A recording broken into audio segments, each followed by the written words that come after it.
The 8th humanitarian aid convoy from Egypt to Gaza is underway, with its first batch already inside Gaza and the second batch now departing.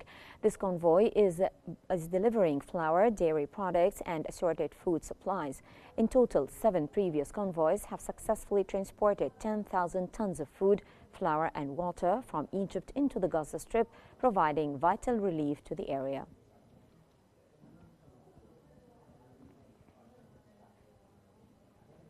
Egypt's National Alliance for Civil Development Work has launched its 11th humanitarian convoy to Gaza, dispatching 200 trucks carrying 4,000 tons of essential food and supplies. Key foundations like Haya Karima, Abu Lanin and El Garhi have been consistent contributors, with El Garhi highlighting that 80% of Gaza's aid comes from Egypt. In addition to land aid, Egypt's military conducted airdrops of food to hard-to-reach areas following President Sisi's directives.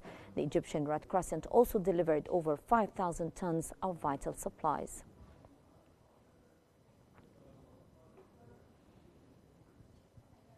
Palestinian Prime Minister Mohammed Mustafa has thanked Egypt for its ongoing relief efforts in Gaza despite Israeli obstacles. The appreciation came during a meeting with Egypt's ambassador to Ramallah, Ihab Suleiman, following the recent UN conference on the two-state solution. Mustafa emphasized Egypt's crucial role in Gaza's early recovery and reconstruction. Ambassador Suleiman highlighted Egypt's commitment to ceasefire talks, hostage exchanges, and unhindered humanitarian aid delivery.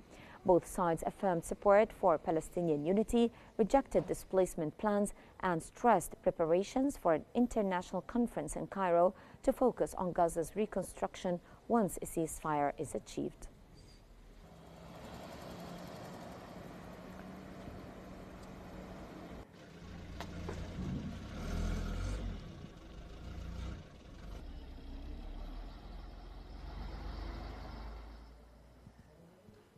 Moving on to the latest developments of the Egyptian Senate elections updates, where voting has commenced on the final and second day of Egypt's Senate elections, marking the conclusion of the electoral process. Citizens are participating nationwide to select their representatives for the upper chamber, with polling stations witnessing a notable turnout as the process draws to a close.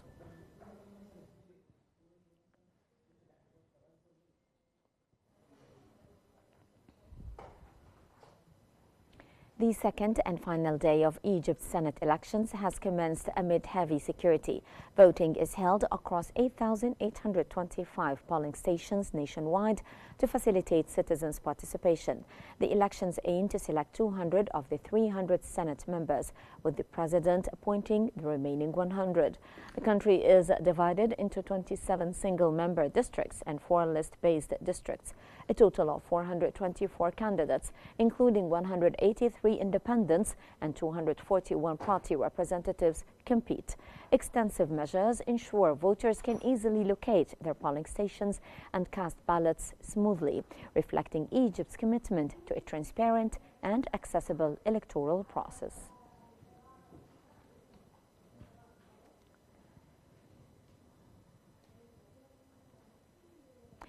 A noticeable surge of young voters flocked to polling stations on the second day of Egypt's 2025 Senate elections, held August 4th and 5th from 9 a.m. to 9 p.m.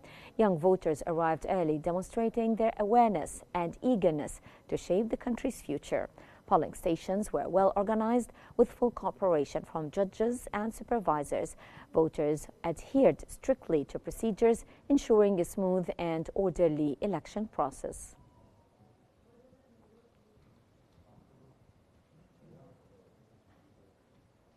Women took center stage at polling stations, showing strong and positive participation in the second day of Egypt's 2025 Senate elections. The voters turned out in large numbers, supported by smooth security and organizational measures, ensuring a seamless electoral process. Participants emphasized their commitment to this key constitutional event and their support for Egypt's political leadership. Polling sites were prepared to provide a comfortable environment, including dedicated waiting areas for seniors and people with disabilities to facilitate their voting experience.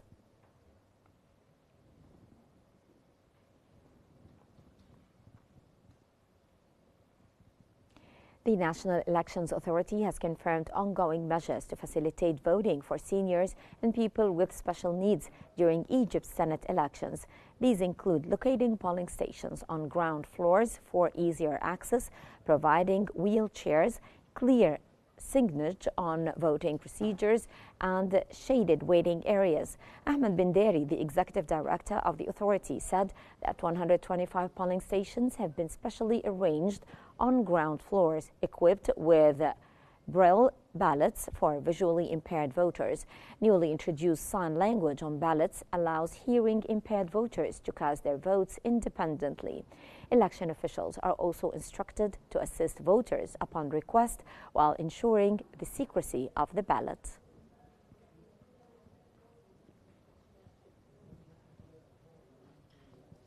Minister of Petroleum Karim Badawi has held talks in the UAE with 80 Ports Group senior officials to push forward the Memorandum of Understanding between Egypt and the UAE. The agreement aims to boost regional cooperation in logistics and energy infrastructure. During the visit, Badawi toured Abu Dhabi port and was briefed on its advanced operations. Badawi emphasized that this partnership aligns with Egypt's strategic focus on regional collaboration, leveraging 80 ports' digital expertise alongside Egypt's petroleum infrastructure.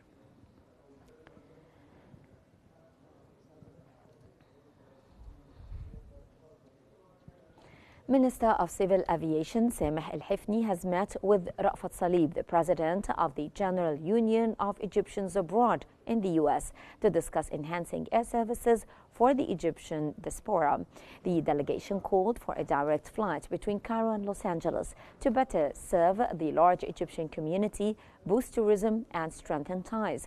Al-Hifni confirmed that Egypt Air will soon receive new Airbus A350 aircraft, enabling the launch of long-range direct routes like Cairo-Los Angeles to meet growing demand and improve service for Egyptians abroad.